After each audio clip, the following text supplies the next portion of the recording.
beautiful the way I am, and that a healthy diet will help me lose weight or maintain my weight is really helping me rewrite the beliefs in my head created by these mental disorders. Unfortunately, no, it's not, and that's not how eating disorders work. Hey peeps, I'm Pixie. How are you doing today? I hope you're doing okay and taking care, and welcome to my channel. This is only my second video, but if you're coming from my first one or any other, welcome back. I hope you're doing good, and if you're not familiar with my format yet, which is understandable at this point in time, I will be doing voiceovers on my own speed paints about topics I'm passionate about and open up debate sometimes. It's slightly different from commentary. I want to inform and learn and also make people think about certain topics rather than just comment about the topics.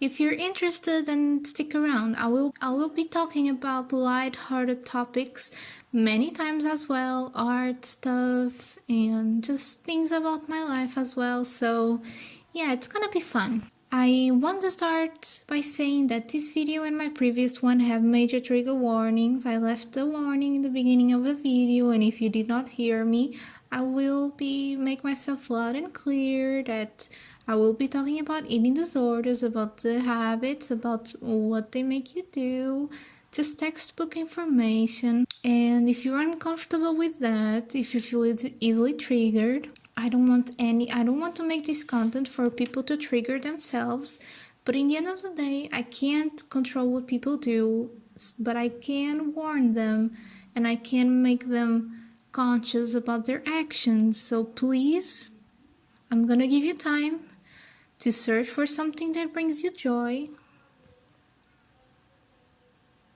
Please do that and take care.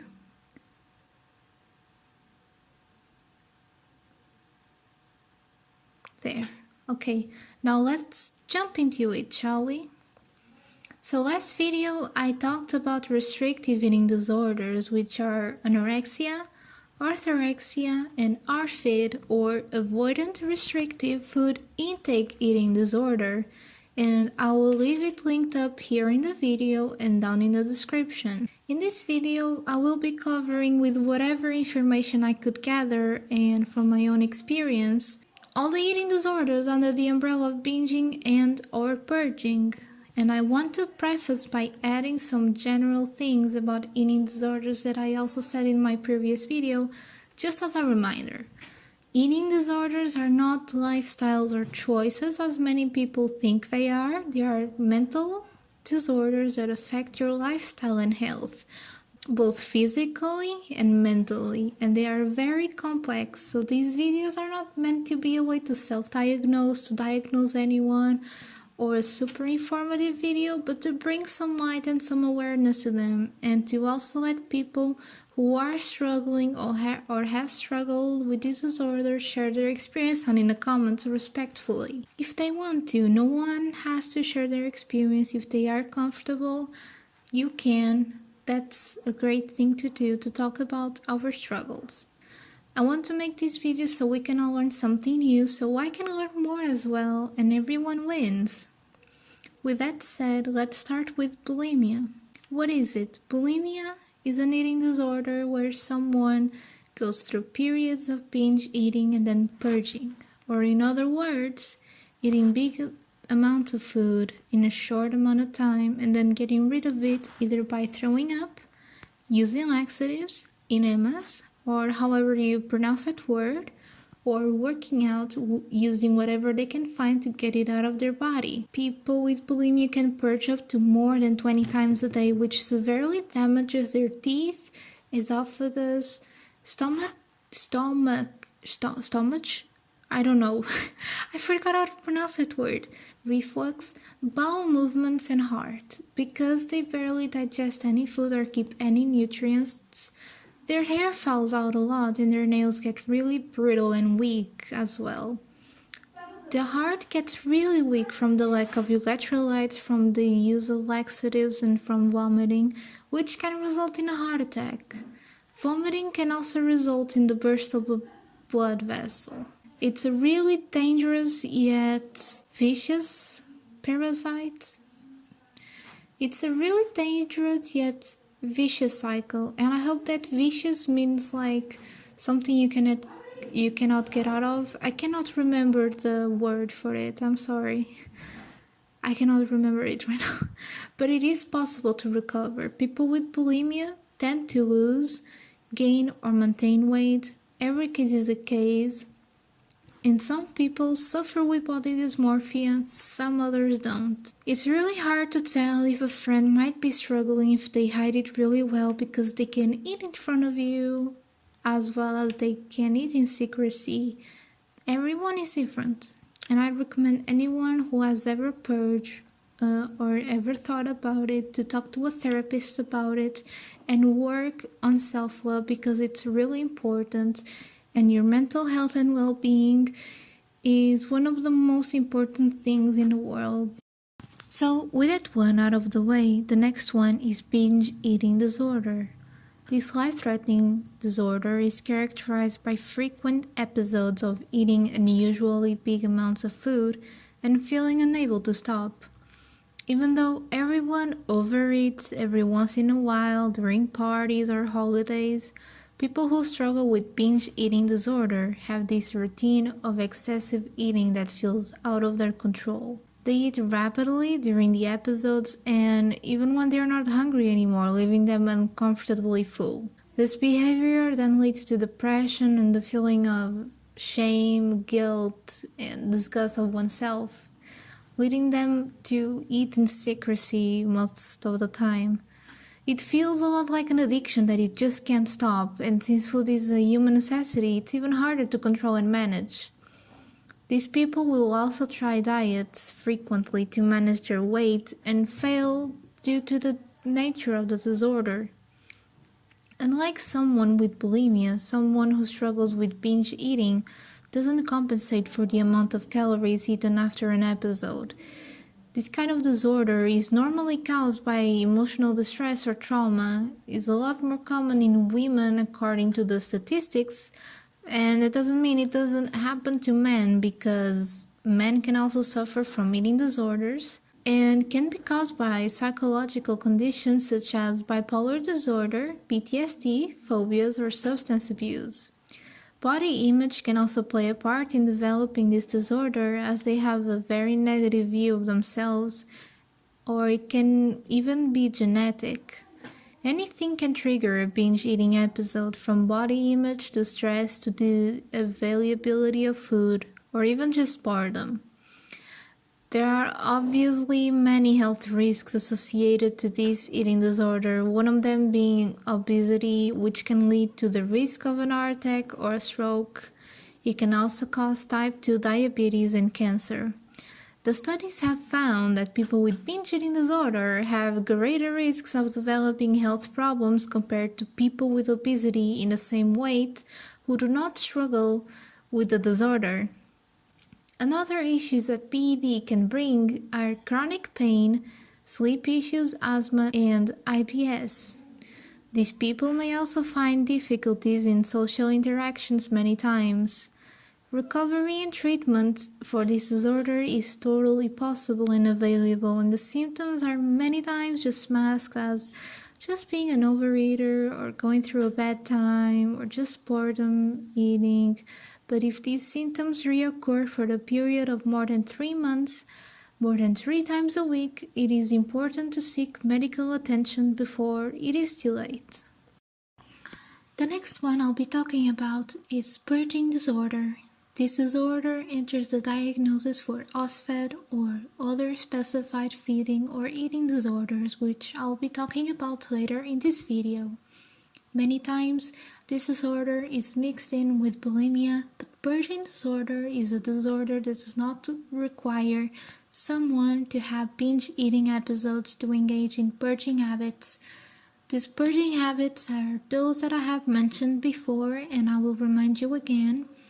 The purging consists of the abuse of laxatives, induced vomiting, fasting, enemas, and excessive exercise. The reasons why someone may engage in such behaviors and can develop such disorder can be because of emotional distress or issues in their social life, personal and work life.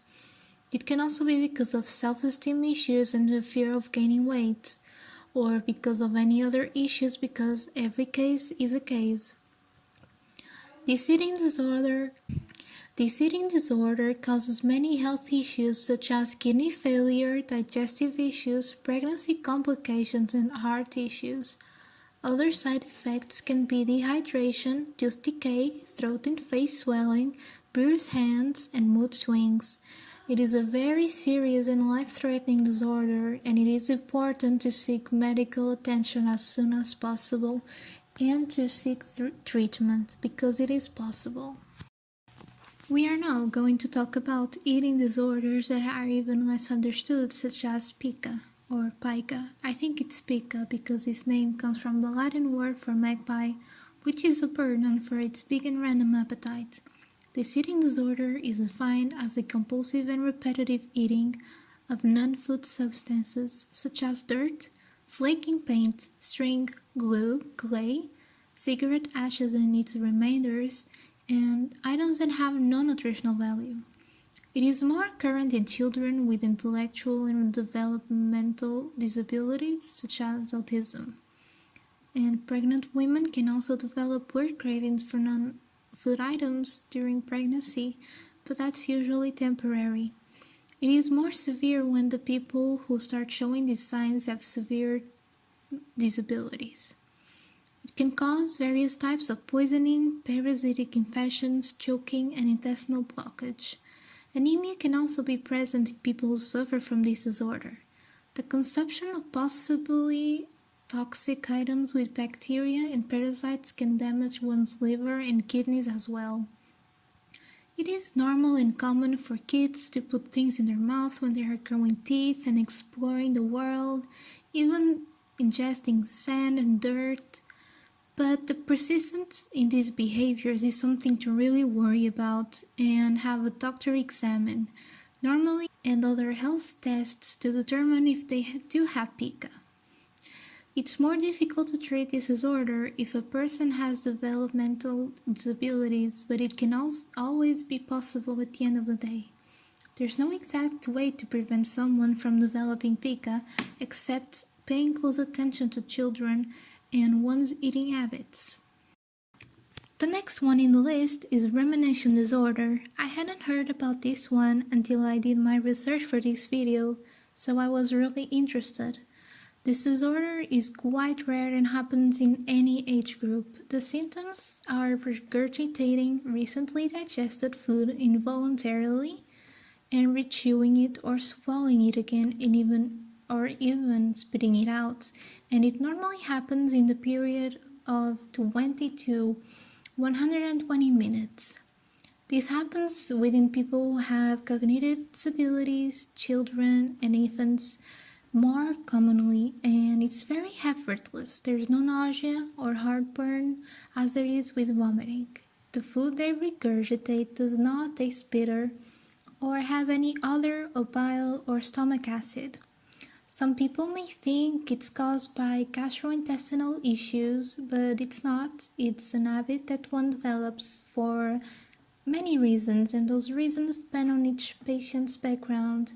Some patients may struggle with not being able to control their abdominal muscles and have to learn how to relax them and breathe, which is the most common practice for many people in treatment. Some others may be linked to trauma or phobias. This disorder can cause the erosion of the teeth and bad breath and of course weight loss. This pica is many times misdiagnosed as gastroesophageal reflux disease or gastroparesis, so it's really important to be aware of its symptoms and know everything we can so we can protect those around us and keep them healthy and safe. And last, but not least definitely, we have osfed, or other specified feeding or eating disorder. It was previously known as ednos, which means eating disorder not otherwise specified. And the meaning of getting this diagnosis is that someone might not show symptoms that fill the criteria for other eating disorder, Other eating disorders such as bulimia or anorexia or binge eating, but it is very, very serious and it used to go by the name of ednos, which served more as a dumping ground for any patient that didn't meet the criteria and led professionals and as well patients to not take their problems very serious. Osfed is the recent acronym and the diagnosis is now taken very seriously and is becoming a very common diagnosis nowadays, and the symptoms consist of 5 primary disorders such as a typical anorexia, where a person has the eating behaviors of someone who struggles with anorexia but does not meet the weight criteria, and a typical bulimia, where all the habits occur but not with the frequency or for as long as someone with bulimia would. A typical binge eating disorder, in which a person will do everything someone with BED does, except also not for the same duration or frequency as someone with BED does, just like bulimia. Night eating disorder enters the diagnosis as well, and this disorder is characterized by the large amount of calories one consumes during the night. Purging disorder is also in the osfed diagnosis. In the end, every case is a case such as these, and everyone will have a different case of osfed, but it doesn't make their struggles any less valid, and they require the same attention as any other person who struggles from an eating disorder, and treatment is very much possible and available. So if you do think you might have an eating disorder and you are afraid of getting this diagnosis, please don't be, because you will be taken seriously and it's as valid as any other. And there you have it, peeps. These were all the eating disorders under the purging or binging umbrella I could find. They can also be called feeding disorders, so if you want to do more research on them, to use that term on Google. I hope you enjoyed this video and learned something new, and if I missed anything or said anything wrong, please let me know. And if you have any experience with any of these, do share, because all I know from some of these are just textbook writings, and we know that it's not always like that. We can all learn with each other. I try really hard with these videos and do a lot of research and redo them many times. So please leave a like and subscribe for more epic content. And I'll see you guys twice a week. Yes, I'll be consistent. That's it for now. Bye and take care.